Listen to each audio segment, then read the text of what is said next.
Yang berhormat, Yang Dipertua,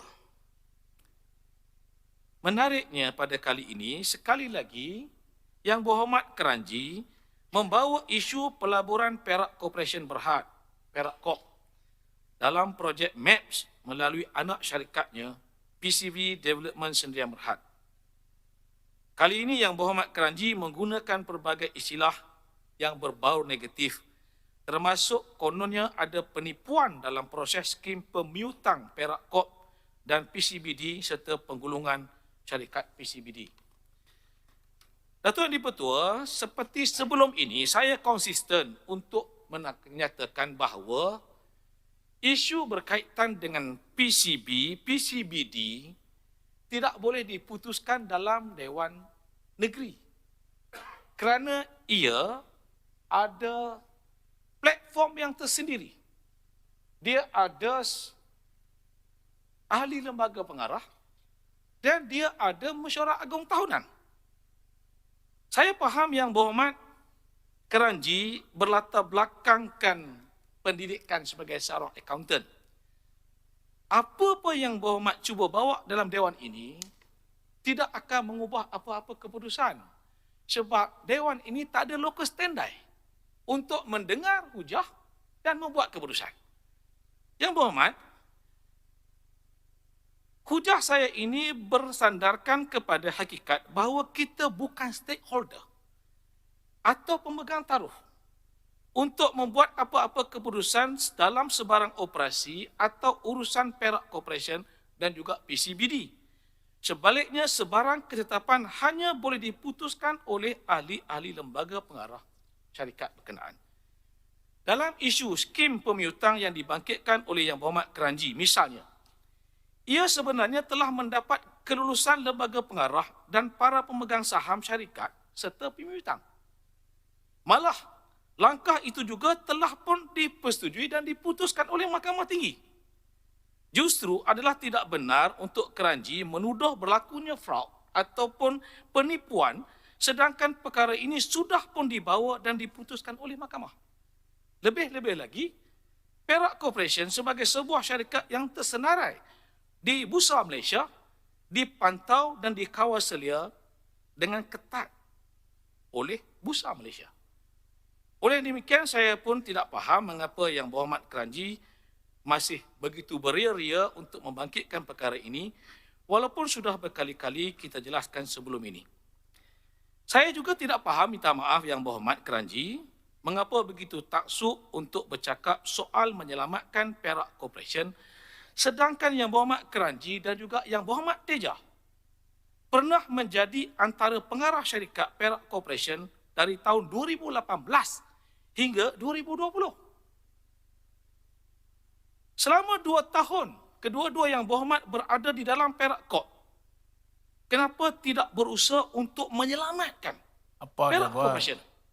Sedangkan Yang Berhormat Kranji sebagai pengarah syarikat dan juga pengurusi jawatan kuasa audit Perak Corporation sudah tentu mempunyai pengetahuan mendalam mengenai situasi Perak Corp pada ketika itu.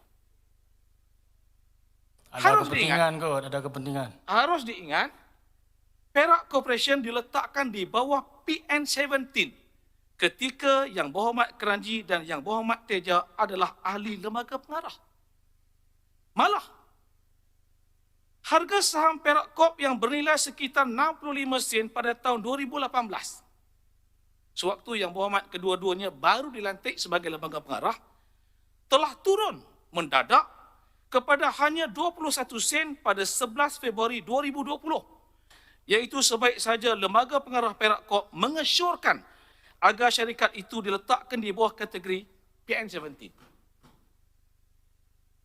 Dia tak ingat tu sini. Bagaimana PN17 ini dijatuhkan kepada Perak Corp? Ia datang setelah lembaga pengarah pada waktu itu mengaku bahawa Perak Corp pada waktu itu tidak lagi mampu untuk membayar hutang. Orang yang bertanggungjawab untuk membuat perakuan ini kepada bursa adalah ahli lembaga pengarah Perak Corporation pada waktu itu. Keadaan ini menjadi lebih kritikal apabila saham Perak Corp terus jatuh sehingga ke paras 11 sen pada April 2020. Sehinggalah Yang Berhormat Keranji meletakkan jawatan bersama-sama dengan Teja pada Julai 2020. Selepas itu, Ketua Yang di-Pertua, selepas itu semasa saya menjadi Menteri Besar, kita mengubah struktur pengurusan, barisan pihak pengurusan dan lembaga pengarah Perak Corporation yang baru.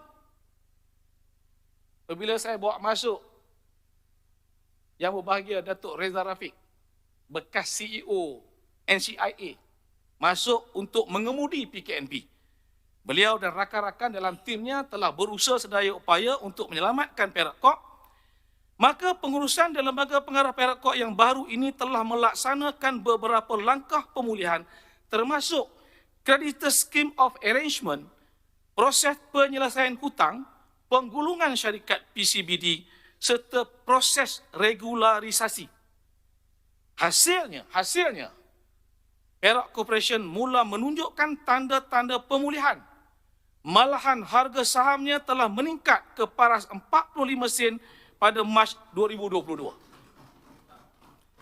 Ini sedikit sebanyak menunjukkan bahawa langkah-langkah pemulihan yang telah dibuat oleh pengurusan baru dan ahli lembaga pengarah yang baru yang telah dilaksanakan bukan sahaja tepat, malah telah membuahkan hasil. Justru, saya berharap perkara ini tidak perlu lagi dibahas atau didebatkan dalam Dewan ini kerana ia tidak akan mendatangkan apa-apa faedah. Malahan tindakan membuat tuduhan secara melulu, bukan sahaja merencatkan proses pemulihan, malah boleh menjejaskan kepercayaan pelabur terhadap Perak Corporation. Yang Berhormat Datuk Yang di-Pertua menjawab soalan yang dikemukakan oleh Yang Berhormat Mahathir Sila Nawar. boleh bagi peluang saya jawab. Terima kasih Kota Tampan, terima kasih Datuk Tuan Speaker. Tadi Kota Tampan ada mengatakan bahawa Kerajaan Negeri Perak tidak ada stakeholder. Ya, saya rasa itu istilah yang salah, yang tak ada local standing. Kerajaan Negeri Perak merupakan pemegang saham controlling interest 52% PCB. Kita ada saham 52%. Kalau kita tak boleh bangkit isu di sini, di mana kita nak bangkit? Dan Kota Tampan sebagai Menteri Besar ada hak boleh tukar ahli lembaga pengarah jika kita nampak ada kesilapan. Dan tadi saya tahu Kota Tampan nampak harga saham tu naik turun 40 sen, 11 sen. Saya rasa Kota Tampan menggambarkan satu situasi yang tidak begitu benar. Kalau kita lihat saham PCB sejak dari 2014, saham dia RM3.67, itu sebelum MAPS bina. RM3.67 jatuh sampai 40 sen. Kalau nak buat letakkan tanggungjawab atas kita jatuh sampai 11 sen, kalau kita tengok pada Bursa Malaysia, tahun 2020 apa berlaku? COVID, lockdown. Bukan sahaja Perak Corp harga jatuh, seluruh saham jatuh. Dan kalau anda lihat pada transaksinya, trading volume, Perak Corporation langsung tak ada trading volume kerana orang sudah tak mau beli. Jadi dari 40 sen sampai 11 sen itu bukan kerana tak ada keyakinan. Dan jangan lupa, apabila saya dengan Teja duduk dalam PCB, mengapa kita letak PCB dalam PN17? Pada masa itu, saya telah filekan pada sidang lalu, saya sudah jelaskan dengan secara terperinci mengapa MAPS kita tak dapat selamatkan. Mengapa kita letakkan PCB dalam PN17? Kerana semasa itu, semasa saya duduk dekat sana, saya telah file satu usul. Saya file satu usul supaya kerajaan negeri memberi jaminan supaya kita selamatkan MAPS. Kita masukkan duit selamatkan MAPS. Dan masa itu cenderung sebagai Menteri Besar, dia sudah bagi keyakinan. Dia cakap, okey boleh, kerajaan negeri akan bagi jaminan, kita selamatkan MAPS. Dan itu juga kerajaan pegawai kewangan juga keluarkan satu surat memberi jaminan bahawa akan membayar hutang-hutang MAPS. Dan pada masa itu saya terima. Saya terima dan saya tarik balik usul. Tetapi apa yang berlaku selepas itu?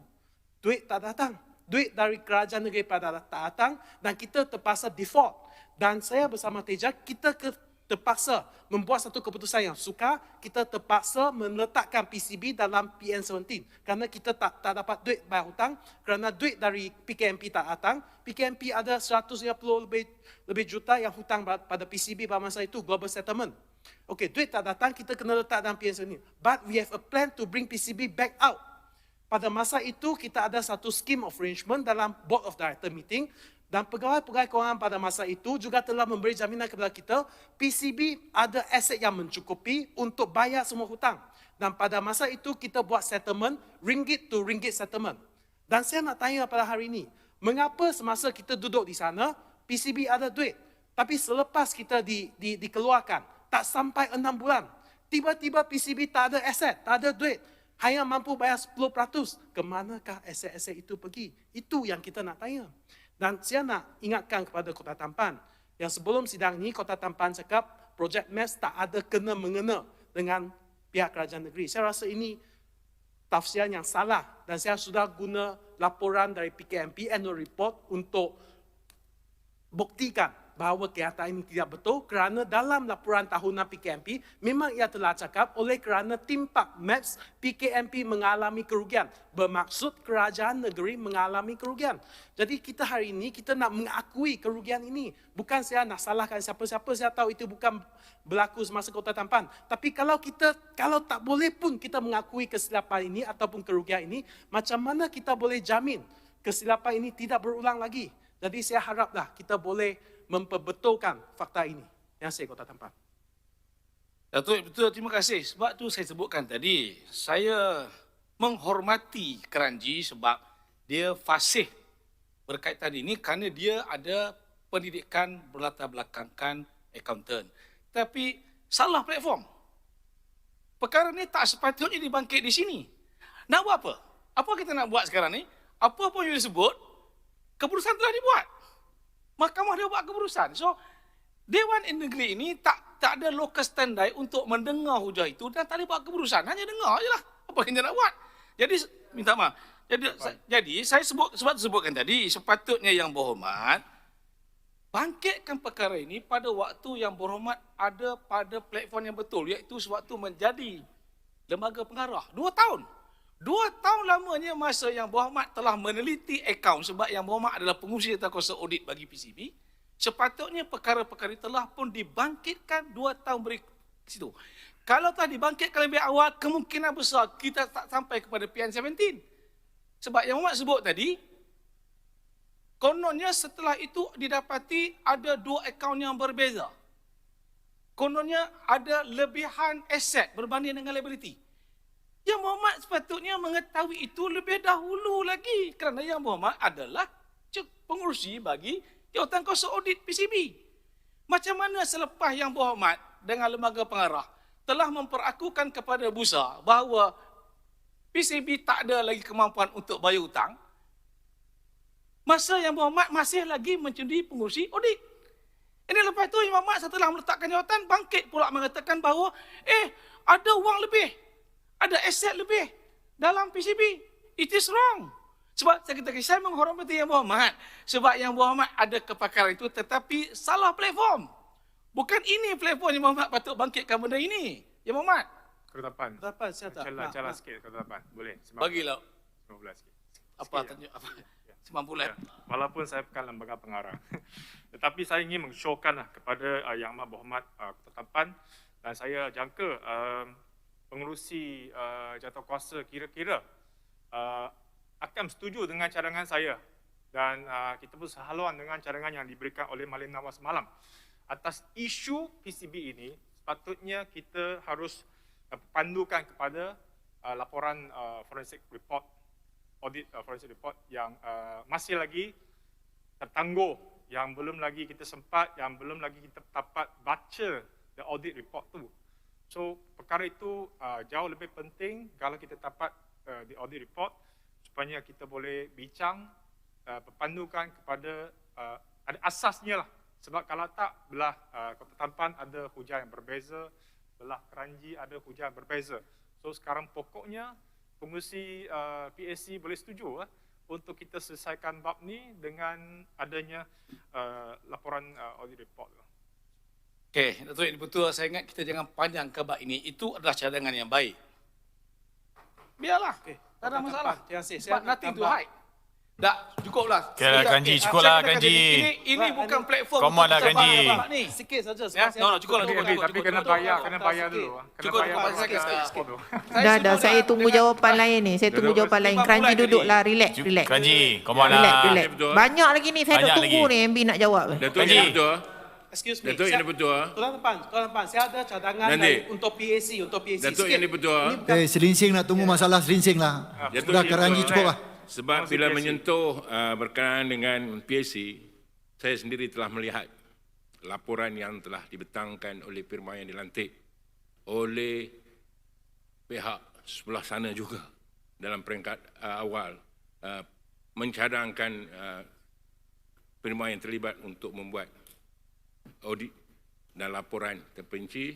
Saya telah meneliti dan saya boleh nyatakan di Dewan Yang Mulia ini tidak berlaku sebarang penyelewengan dan kita akan membentangkan nanti dalam mesyuarat PSC selepas ini. Terima kasih. Okey, Datuk Yang Tua, saya nak ingat, tambah sikit. Please, minta maaf. Saya- Please, sebab saya something katakan from ini- PAC, ini PAC, bukan platform PAC. dia. Bukan sikit-sikit. Sudah, Antara Keranji PAC sudah. telah Cukup dewan. lah. Okey, Cukup. okey. Come on lah. Lagi lah. Oh, tak apa, biar PAC settle. PAC settle. Tak perlu buang masa. PAC akan settle, don't worry. Tua, saya teruskan lah. Please. Come on lah Keranji. Cukup lah. Rakyat lain nak dengar masalah lain lah. Keranji duduk. Keranji. Pengurusi PAC dah cakap. Keranji duduk. Sudah. Sikit on PAC. cukup. Tak perlu lah. Keranji duduk. Komposisi PAC. Tak payah, Sikit, please. Tak perlulah. Please, Kota Tampan. No, Kota saya ada Tampan. banyak lagi ni. On Cukup. komposisi PAC, please. No, saya Komposisi, berkata tadi, please. Datuk Yang di-Pertua. This is for the house This is to not decide. the platform. Please, on the house. Jangan to layan decide. dengan Abang PAC, Mat. PAC. Cukup. Okey. Kota Tampan, please. Baik. Kanji, Itu masalahnya bila Come on lah. keluar. teruskan. Kanji bercakap Kanji. panjang macam semalam. Kota Tampan, Sehingga please. saya terpaksa membuat standing order. Keranji, simpan That's the pulai pun problem. dah bagi cadangan lah Keranji. Come on lah. Betul. Cadangan untuk PAC, please. Kanji dah lama semalam nak cakap panjang lah. Cukup. Kanji dah. Kan dah. Biar yang Mak Menteri Besar, Menteri Besar teruskan. Menjawab kepada soalan yang dikemukakan oleh Yang Berhormat Malim Nawar berkenaan pengoperasian kilang haram memproses sisa elektronik di atas tanah SEDC Duduk, di Keranji, Kampung duduk. Baru Sungai Durian yang membahayakan kesihatan dan Baik, mencemarkan Keranji, alam hormatlah sekitar. sikit. Dimaklumkan bahawa notis pemberhentian operasi kilang haram dan pelanggaran syarat telah dikeluarkan oleh pihak SEDC kepada pemajin.